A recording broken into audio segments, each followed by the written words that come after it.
This is a presentation on cognitive psychology by Phoenix Summer for Foundations of Online Learning. I chose cognitive psychology because my planned career path is research. I want research to be my primary focus, but I plan to incorporate counseling, rehabilitation, and diagnostic services throughout my career. Cognitive psychology has applications in research and counseling and is essential to further our understanding of perception, making it beneficial to many fields, not just psychology. What is cognitive psychology? As Euler-Gneisser defines it, cognitive psychology refers to all processes by which the sensory input is transformed, produced, elaborated, stored, recovered, and used. Our reality is determined by what information we take in and how we process it.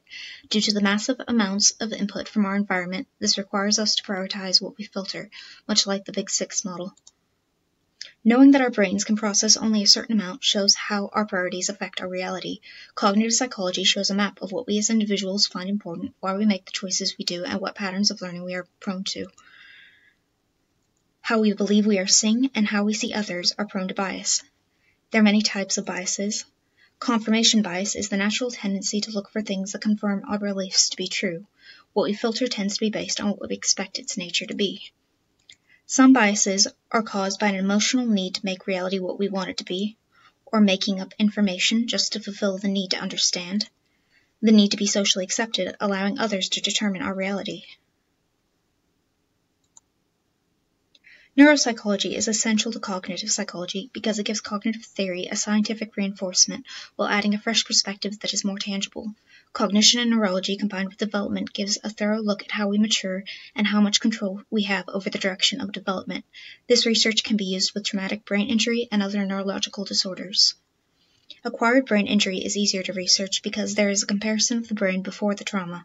Abnormal development makes it challenging to distinguish inherent ability from subsequent adaptations, but the research could benefit many.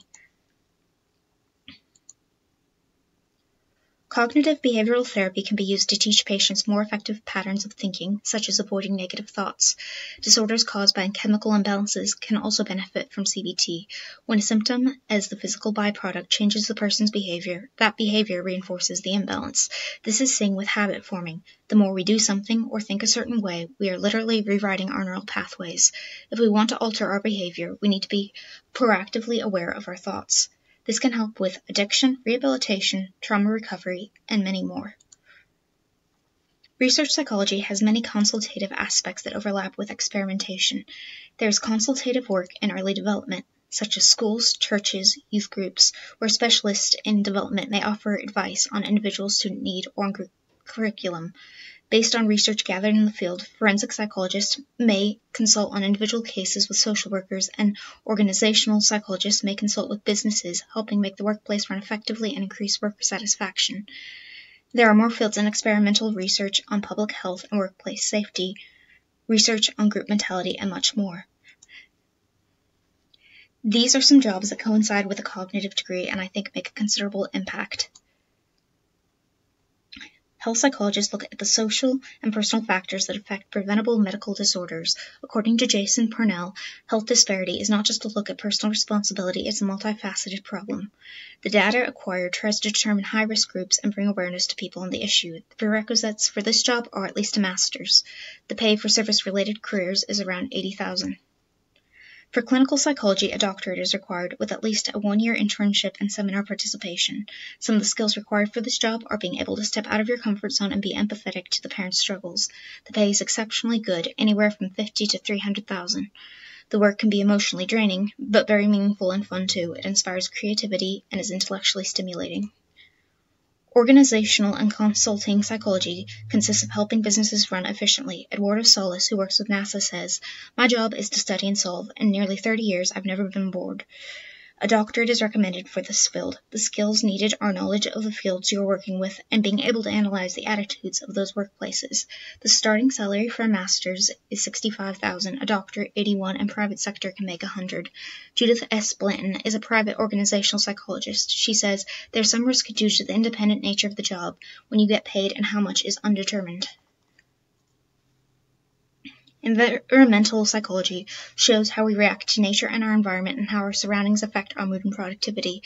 There is even research in how we respond to colors. This field requires a doctorate Starting pay is $65, moving to $90, with administration at $110. Susan Clayton says, "It's just so satisfying to think that the things I learn can be applied to actually change people's behaviors, that my research might actually help in a small way to protect the environment and therefore to provide healthy environments for people and wildlife in the future."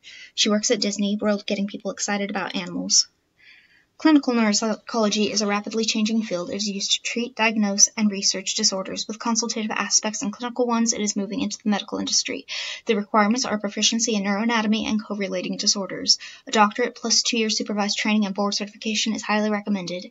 Skill sets needed are rote memory, spatial cognition, knowledge of multiculturalism, and linguistics, as well as critical thinking. The mean pay in 2010 for data board certified was $158 versus not certified at $118. Research psychology is typically funded by universities, hospitals, private donors, or medical foundations. Working in a university is the most financially assured option, but the research can be slowed due to educational obligations. Donor or foundation funding is less reliable with more freedom. This field requires a doctorate, a degree in clinical psychology, and scientific knowledge. Because funding can be pulled, it can be stressful, and the research direction may lean towards finances over science.